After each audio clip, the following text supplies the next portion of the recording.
দেখো বন্ধুরা, আমাদের ব্রেকফাস্ট রেডি। এটা কি বলো তো? গেস করো, কেউ বলতে পারবে? কিসের পরোটা? পরোটা লেকিন কিসের? তোমাদের বলে দিচ্ছি, এটা হলো দলিয়া আছে না, দলিয়ার পরোটা। এটা আমরা ডালিয়া খিচুড়ি করে খাই, তার পরোটা। এই দেখো, এটা ঘোল বানানো আছে। আর এই যে হচ্ছে কি শ্যাকা, তেল বিনা তেলে দিচ্ছি। দেখো, আমি কিন্তু কোনো তেল ইউজ করছি না। দেখো, বিনা তেলে ব্রেকফাস্ট, হেলদি অ্যান্ড টেস্টি, শরীরের পক্ষে খুবই ভালো। ছোট বাচ্চারা বা কোনো অসুস্থ মানুষের জন্য খুব ভালো। এটা বিনা তেলে কিন্তু আমি ভাজছি এটা। দেখো, কিন্তু সেটা কিভাবে করেছি অবশ্যই তোমাদের জানাবো, আর কি কি দেয়া আছে, ঠিক আছে? তবে আমাদের এই মেনুটা কেমন, মানে ব্রেকফাস্টটা কেমন হয়েছে অবশ্যই বলো। দেখো, দলিয়ার পরোটা, নতুনত্ব না, একদম ইউনিক। হয়তো অনেকেই জানো, বাট একদম ইউনিক দলিয়ার পরোটা। তো চলো বানিয়ে নিই। তোমরাও, তোমাদেরকে আমি রেসিপিটা বলে দেবো, তোমরাও বাড়িতে বানাবে এবং ট্রাই করবে, আর কেমন হলো অবশ্যই বলবে। বলো, এটা কি করে বানিয়েছো বলো। দলিয়াটা আগের দিন রাত্রে ভেজানো হয়েছে, সেটা সকালবেলা জল ঝরিয়ে মিক্সিতে পেস্ট করা হয়েছে।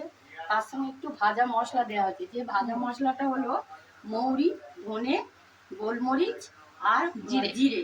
এইগুলো ভালো করে আগে একটু ভেজে নিয়ে সেটাকে আমি পেস্ট করে গুঁড়ো করেছি। করে ওই সামান্য একটু গুঁড়ো ওই এর সঙ্গে পেস্ট করে নিয়েছি। নিয়ে ওদের টক দই ফেটিয়ে দিয়েছি, গাজর কুচনো দিয়েছি, কাঁচা লঙ্কা কুচনো, ধনে পাতা কুচি, একটু নুন, সামান্য একটু 4-5 দানা চিনি দিয়ে ওটাকে ভালো করে ঘেটে, আর 2 চামচ তেল, সাদা তেল, সরষের তেল দিলে হবে। সাদা তেল 2 চামচ দিয়েছি। চামচটা হচ্ছে, আমি দেখাচ্ছি, এই চামচে 2 চামচ তেল, বেশি না। দিয়ে ওটাকে ভালো করে একটা বড় চামচ দিয়ে নাড়তে হবে। নেড়ে নেড়ে যখন ব্যাটারটা একদম ঠিকঠাক হয়ে যাবে, একটু দেখবে যে এমনি হয়ে পড়ছে কি। এই এমনি হয়ে ব্যাপারটা এমনি এমনি থাকবে ব্যাটারটা। এবার ওটাকে চাকুতে ফেলে এবার ওটাকে ভাজতে হবে মোটামুটি এইভাবে। বিনা তেলের পরোটা, পরোটা, হ্যাঁ, ডালিয়ার পরোটা, ডালিয়ার পরোটা। এবার পেঁয়াজও দিতে পারো, আমরা আজ পেঁয়াজ দিই। আজ যেহেতু মঙ্গলবার, আমরা পেঁয়াজ দিই। ওর মধ্যে বিনস, গাজর, ক্যাপসিকাম সবই দিতে পারো। তোমার যাদের সবজি ফেভারিট তোমার দিতে পারো, টমেটো দিতে পারো। কিন্তু এর মধ্যে এই কটাই দেওয়া আছে।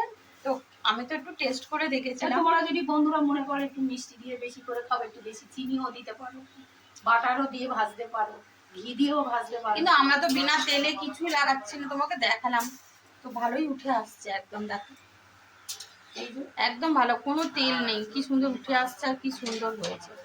ঠিক আছে তো, একদম কোনো কিছু তেল নেই, শুধু ওই যা যখন ঘোলার সময় যা ওই 2 চামচ গেছে, এছাড়া আমি কোনো তেল। কারণ তোমার দাদাভাই খাবে, তেলটা বেশি ইউজ করা যাবে না। আর হেলদি আর টেস্টি সবাই খেতে পারবে এটা।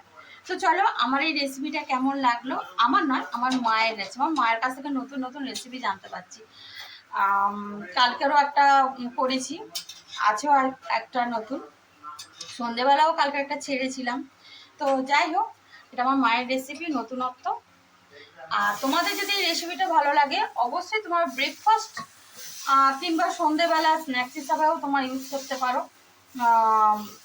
রুটি পরোটা যেরকম সবজি দিয়েও তোমরা খেতে পারো, যার যেটা ইচ্ছা।